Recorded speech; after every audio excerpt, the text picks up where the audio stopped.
I never imagined that standing there, paralyzed in the doorway of my parents' old bedroom, watching Aunt Susan's smug grin as she pocketed my mother's pearl necklace, would be the spark that set my world ablaze. My father, Robert, just shrugged it off, muttering that I was overreacting again. But he had no clue those words would fuel the coldest, most meticulous payback I'd ever plotted. This wasn't just about shiny trinkets, it was the last thread connecting me to my mom. And they'd severed it without a second thought. My name is Emily Carter. And by 28, I'd learned the hard way that blood ties don't guarantee loyalty. The seeds of all this were planted back when I was 6, the year Mom passed away from cancer, leaving our cozy Victorian home in Willow Creek, Massachusetts, feeling like a hollow shell. Dad, a high-powered real estate agent, buried his grief in deals and open houses, treating feelings like bad investments to be written off. He left my little brother, Alex, and me to fend for ourselves in that big, echoing house. But we weren't completely on our own. Aunt Susan, Dad's domineering older sister, made damn sure of that. She lived a stone's throw away in the same upscale neighborhood and barged into our lives like she owned the place, her stilettos echoing on the oak floors like warning shots. Emily's just being theatrical became her go-to line whenever I dared show a crack in my armor. If I complained of a headache, she'd scoff and tell Dad I was fishing for sympathy. If I teared up missing Mom, she'd accuse me of playing the victim card.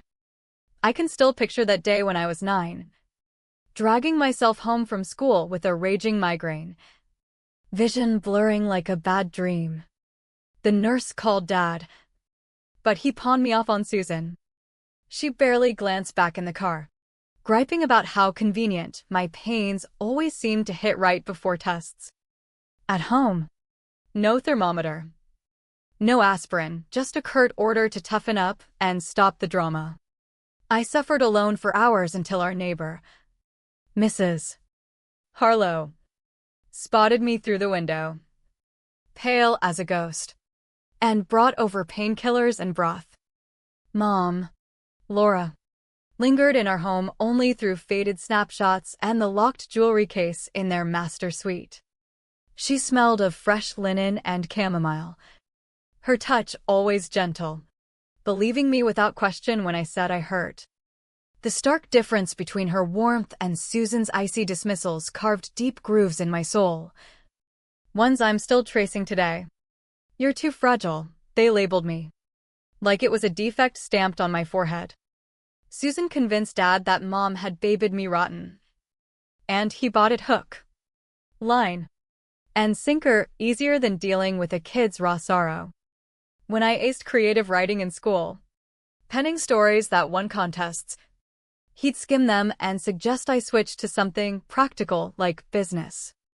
When I hit the dean's list, Susan would nitpick that Alex had done it younger, with better grades, even though he was 3 years behind. Alex, my quiet anchor, tried to hold the line. He'd slip into my room after lights out, hugging me tight. "I know you're not faking." He'd murmur when I whispered about missing Mom or a real ache in my chest. But he was just a kid too, buckling under the pressure of being my only believer. The house itself conspired against me. Stripping away Mom's essence, the kitchen no longer hummed with her homemade stew, her wildflower garden overrun by Susan's sterile perennials that wilted come fall. By high school, I'd mastered the art of invisibility, swallowing pain like bitter pills, crying only under the shower's roar. I channeled everything into my notebooks, crafting tales where mothers survived and daughters' voices mattered. My English teacher, Ms. Vargas, pulled me aside after reading a story about a girl erased from her own family narrative. "Emily, talk to me, is everything okay at home?" Her concern was a lifeline I almost grabbed. But years of conditioning kicked in. "I'm fine," I lied smoothly. "Just fiction." This was my bedrock, a childhood of silenced hurts and erased truths, where the surviving parent picked his sister's ease over his child's reality, where love hinged on being low maintenance, and grieving was a flaw to fix. The day I loaded my beat-up Toyota after college felt like shedding a skin. Oakwood, a 2-hour drive from Willow Creek, was my fresh start, a copywriter gig at Horizon Media that promised creativity and, crucially, escape from 2 decades of suffocation. My tiny loft in a renovated mill building was cramped, but it was freedom. I splashed the walls in soft teal, displayed my writings without judgment, and nurtured plants that actually bloomed. For once, I could admit a cold without being called a hypochondriac. Let tears fall without labels. Sarah and Gwyn crashed into my life during orientation, a bold graphic designer with a laugh that cut through office chatter. She spotted me scribbling alone in the cafeteria and plopped down with her sushi roll. "That prose is killer," she said, nodding at my notebook. "And you look like you need a buddy." Her straightforwardness disarmed me. And by week's end, we were sharing Thai takeout and guarded stories. When I mentioned my chronic migraines, she didn't doubt me, just offered tips from her own battles and promised to back me up in meetings. For years blurred by in a mix of growth and healing. At Horizon, my campaigns earned accolades. My boss, Elena, trusting my gut in pitches. Sick days weren't interrogated, mental health breaks were honored.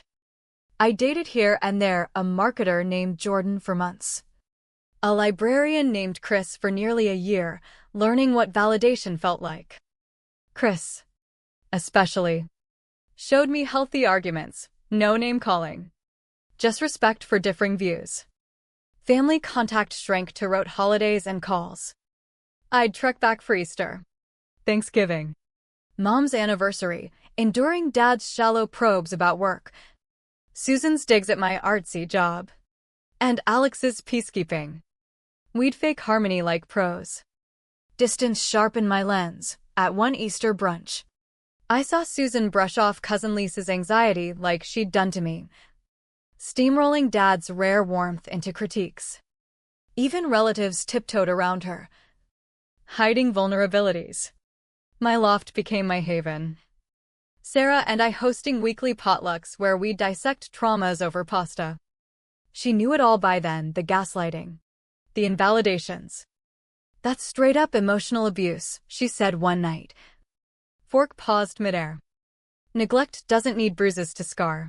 The word abuse hit hard. I'd always downplayed it as family stuff. But her acknowledgement unlocked something, letting me see how I'd internalized their doubts. Work healed me too, scripting ads for a youth therapy nonprofit. I wove in themes of validating emotions, earning a regional award. On stage, it felt like quiet defiance against their tough love mantra. I started therapy with Dr. Ruiz, unpacking family wounds. She framed my empathy as resilience, my writing as survival. By 28, I'd forged an authentic life, true friends, career wins, a network that trusted my word. The old family was background static until it wasn't. The layoff email hit like a gut punch on a rainy April morning. Horizon's top client bailed, slashing budgets. My team was streamlined. Elena fought for me, but it was futile. 2 weeks' notice. Glowing recs. But the job market was a bloodbath. Savings drained fast in Oakwood, skyrocketing rents. Unemployment barely covered basics. Sarah helped, but her dad's illness stretched her thin. After months of ghosted applications, I swallowed pride and called Dad. "I need to crash at home temporarily." Silence lingered. "The guest suite over the garage is available. Get your act together." Not welcome home, but the nurse's quarters from Mom's final days private. "At least Susan thinks this'll build character," he added. "Rethink that flaky career." I clenched my jaw. See you soon. Pulling into Willow Creek reverse time. Each mile undoing progress. The suite was sterile. But shelter. Susan materialized instantly. Key in hand like a jailer.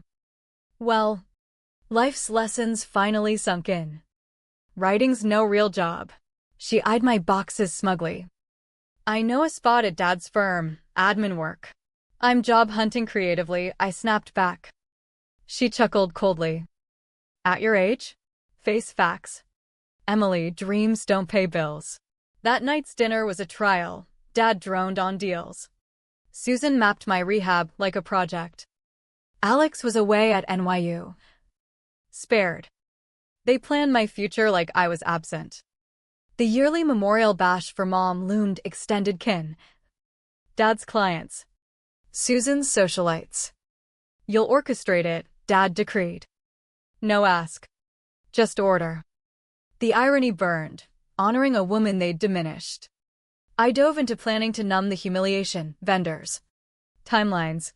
All with my old efficiency. A job nibble came, content role in Syracuse. Interview clashing with the memorial. I shifted it, they ghosted. Citing commitment issues. Susan caught me crumbling that night. Barging in. See? Too soft. Your mom indulged you. And now look. Memorial Day dawned stormy.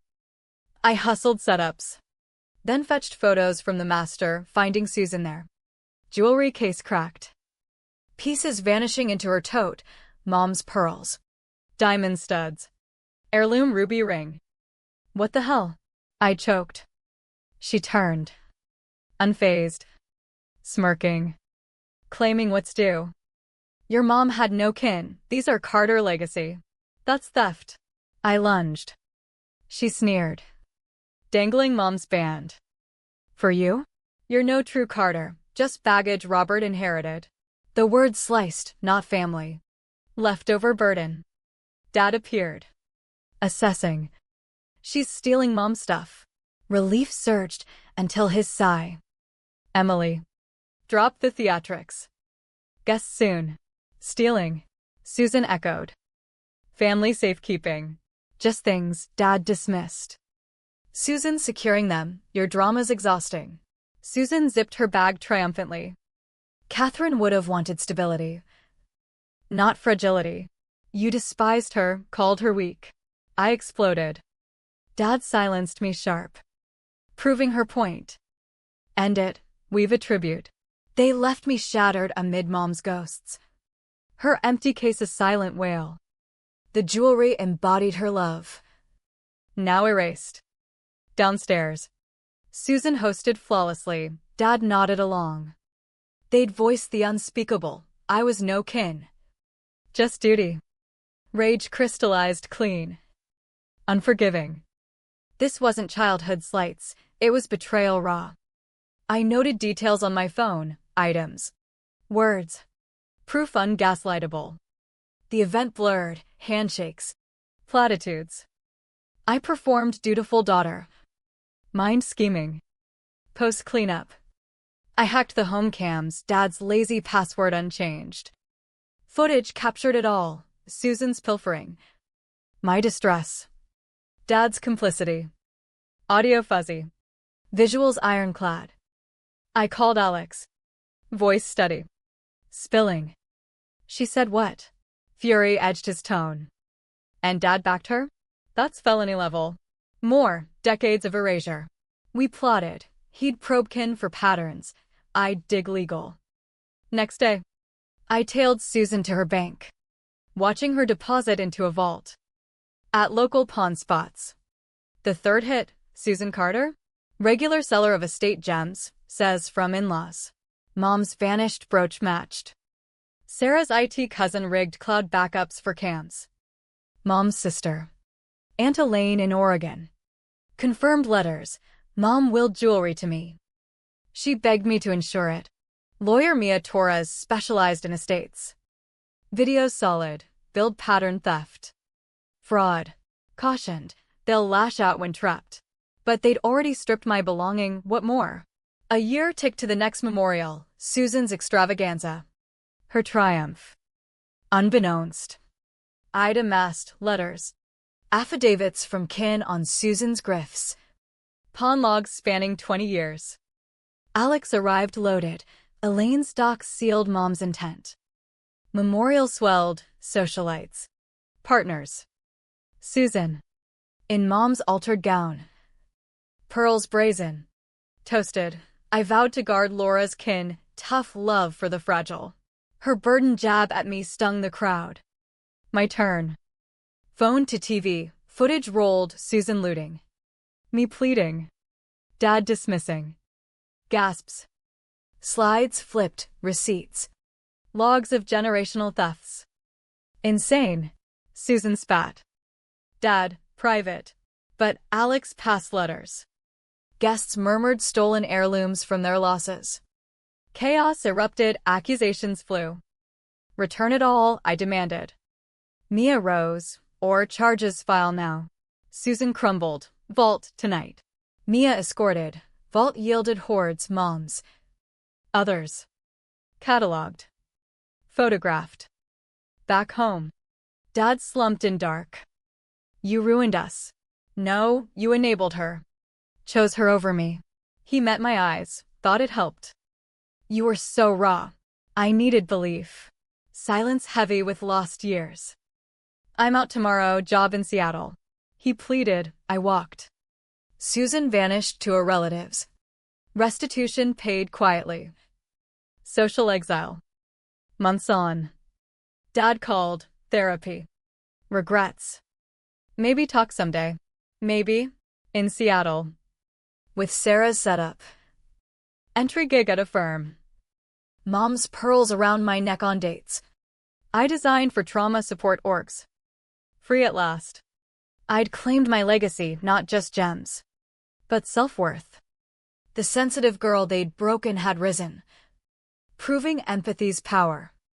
That fight cost family illusions. But gifted truth. I was worth every battle.